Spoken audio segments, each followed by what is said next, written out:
I'm joined here with Mathias Pahl, CEO of Willis Germany. Now, Mathias, tell me, what are the top 3 risks facing businesses in Germany at the moment? This is very difficult now to answer because you have always now to consider the company, the size of the company, and the individual industry in which they are. So for that reason, I have some difficulty to give you a really concrete answer like this is the top 3.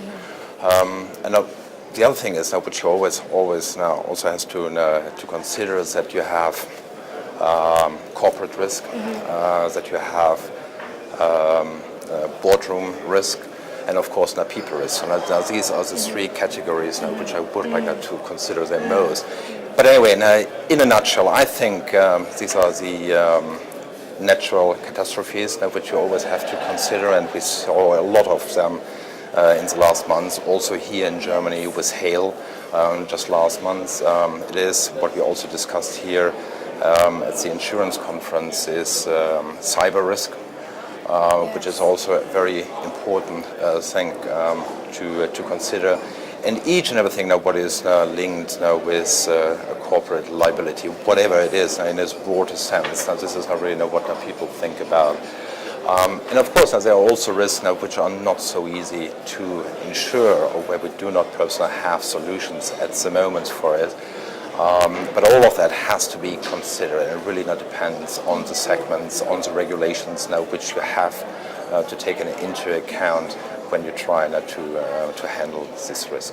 You identified 2 very key risks, natural catastrophes and cyber risk. What are businesses doing to respond to this risk? I mean, the industry now tries to be innovative. We have seen new products in the market from underwriters, not only here in Germany, also now from abroad, now from the London market. It goes now from non-damage BI which is now available. On cyber risk, I think now that most of the underwriters now offers now products for it. Of course, here in Germany, the underwriters now start to think about it. Now for them, it's a very new risk, in particular when speaking about cyber. They had to get a little bit more information, so they have to have a better feeling what means cyber risks and what does it all now include. And I completely now share the view of this morning where it was discussed that it really now takes time to develop those products.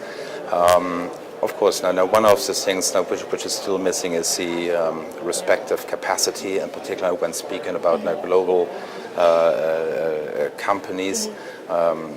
Normally they have billions of turnover, but the capacity which they can have on the market is very limited. But I believe that this will increase over the years, and it's like the D&O insurance several years ago. It started like a very small line of insurance, and meanwhile it's so now that we have reached a level so now that everyone can meet its requirements. So for that reason, I think now that we are on a very good way on that.